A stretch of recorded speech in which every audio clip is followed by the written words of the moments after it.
2. 1, 1, 2. 3, 2. 1, 2, 5. 3, 2. 4, 3, 2. Double 1. 1 over. Over. Number 3 over. 3, 2. Check 2, 3. Check 2, 3. Double 1. 1 parry, 1, 2.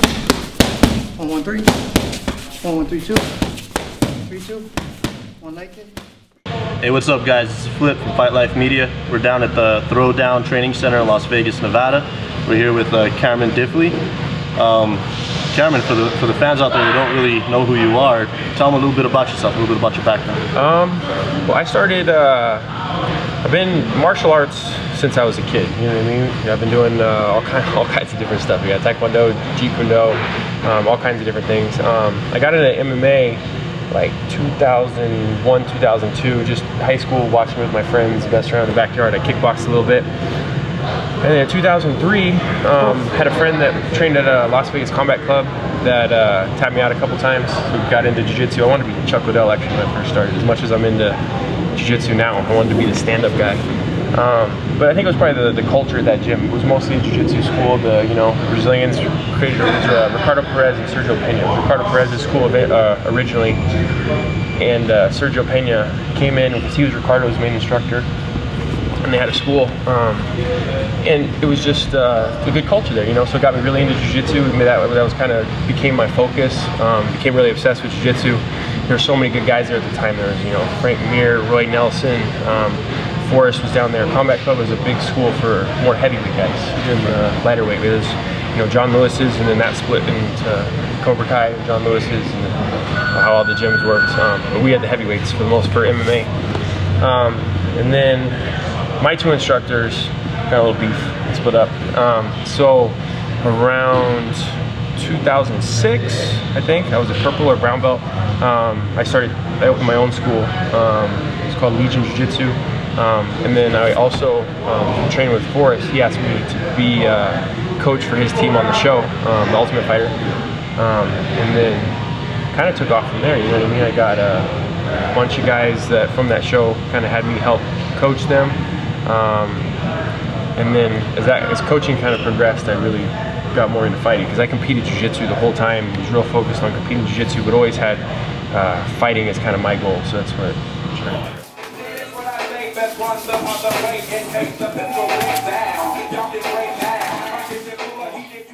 So a lot of guys are under the impression, I guess, or a lot of fans are under the impression that you started off jiu-jitsu, kind of the way a lot of jiu-jitsu guys kind of do it. They start off jiu-jitsu, they love jiu-jitsu, and they kind of fall into MMA. So your passion was actually MMA, but you were just in a jiu-jitsu heavy school that kind of pushed you more towards jiu-jitsu. And it was my passion was MMA.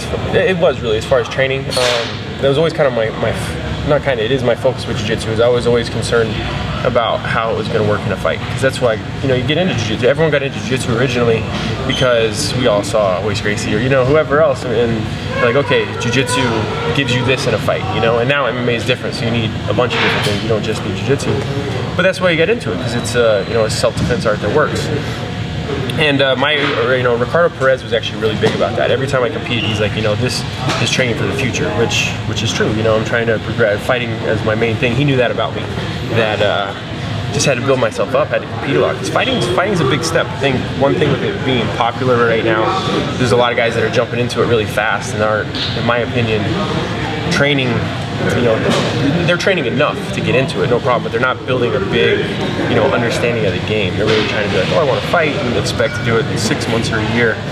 Where this sport's a triathlon, man, you know what I mean? As much as I've been doing, I felt like I had to get to a certain level in jiu-jitsu alone just to compete, let alone jiu-jitsu, striking, wrestling. Right. But I mean, it is rare just to even see that, because it is, like you said, you do see a lot of people that they really do jump kind of in head first to say, I could pick up. I picked up football in high school in 6 months, and I played my first game, and I had a great high school, football career or something. But in your opinion, what's a good training time before you actually jump into the cage? You think about a year? I think like football is a good point with that, because that's an important thing. It depends what sports people play growing up. You know what I mean? I think people that maybe like a hockey, football, wrestling, those are all more one-on-one combative sports, where I do feel like it translates to some degree, and guys, the competitive atmosphere is similar, where guys can fight sooner. You know what I mean? So depending on their background, that answer could be a little different. So that circumstance, the guy who wrestled and played football, to me, it's still at least, you know, again, they box or did something before, but without anything else, at least like year and a half of just doing it. Just because the problem to me isn't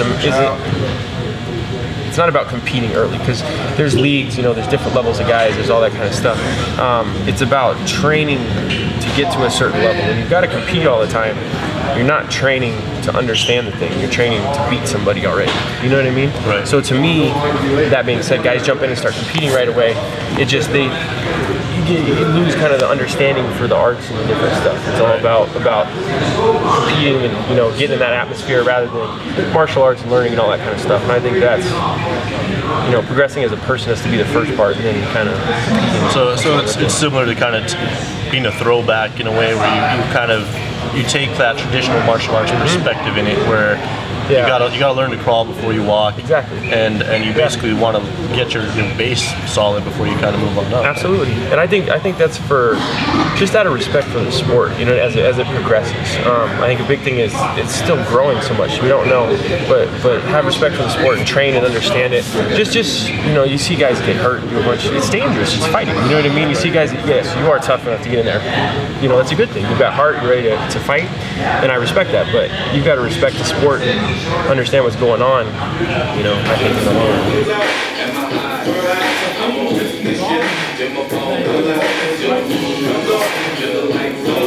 What are your goals essentially, like moving forward? If you're, like you say, you're trying to take more of a focus on your career as a fighter, what are your goals in, say, the next 2 years? Get in the UFC, you know what I mean? Get to that level and get in the UFC, and then take it from there, you know. But that's the first goal. Is that's the show right now. That's where you want to be. That's who you want to be with. So work hard, whether it's, you know, earn my fights and get in, or hopefully a show comes around and try out for the show and get in. But whatever it takes. Okay. Do you have any fights that are, you know, on the horizon right now? Or? Not currently. Looking though. Definitely training all the time, looking for a fight. Had a couple earlier this year that fell through. And then a couple tough ones that came up kind of a little too short notice. But figuring that side of it out too, you know. Always training and looking for fights right now, especially for me. Even I feel like when I get to that level, it's going to be a year-round job for me. I love it too much. I'm never going to be a seasonal kind of guy. Yeah. What's your favorite thing? Like, I mean, the coolest thing that happened to you, probably just like living the fight life, you know, being out there, whether it was like in training, outside of here, just any cool experience that you've had. Honestly, living the fight life, as I think about it, you know what I mean? That's the biggest thing where I've got to be very fortunate. From a young age, I'm basically like 22, you know, I've got to live that life full time, you know what I mean? And that's one where, you know, through getting a coach, through my instructors that brought me up and let me teach class, all the way to now, it's that I was able to, you know, from getting in college and dropping out of college, do it full time and be involved with all these great guys. You know what I mean? That's it's having a lot of tougher older brothers that teach you a lot of stuff, and I get to do that every day. You know what I mean? So that's right. And that, I mean, you probably hit it right at the right spot too, if you think about it, because it's right when that wave started to kind of build up, and it's like you're riding that wave. Totally right. Yeah. No, I'm excited, man. I think, you know, the sport's for several years only going to grow, and hopefully, you know, get my shot out there and work hard and grow with it. That's the idea. All right. You got anything to say to the fans other than that? Any sponsors you want to thank? Anything? Yeah. No. To fans, just, you know, keep loving the sport. Keep buying pay-per-views and shirts and stuff, and being involved and train. You know, guys that are interested in it, just go down and train. That way you kind of understand what's going on a little bit better. I've got to thank, you know, a lot of people. Go down Training Center, Wade McCoy, my parents, my friends, my family. You know, I got a lot of. I'm fortunate, you know, you guys for shooting this. You know, I really appreciate you guys coming down. Yeah, another guy that I want to thank, big part of, you know, as I'm coming up figuring all this stuff out, is a good friend of mine and a big part of my coaching staff. His name's Steve Knockwalter, and he's big on, he's a psych coach, okay? He's, you know, a professional psychologist, understands behavior really well, and he's also kind of an organizational, helps me get my team and my camp together. So he's a general organizational and psych coach, and he's been a big part of, you know, my training, my camps, and getting ready for fights. So he's a guy that I definitely need to thank too. As well as all my students. My students are probably my #1 training partners. You know, you get a lot of, you have to get your cross training with high level guys, so you're always testing yourself and that kind of stuff. But my students are the guys that I spend the most time with and drill with, and they're the ones I get better with. So, you know, they're a big part of my training too. All right, Cameron, cool. Thank you. There you guys have it. Cameron Diffley. He's a jiu-jitsu coach, up-and-coming fighter out of Throwdown, Las Vegas, in the the Throwdown Training Center. Awesome, guys. That's it for us. Have a good day.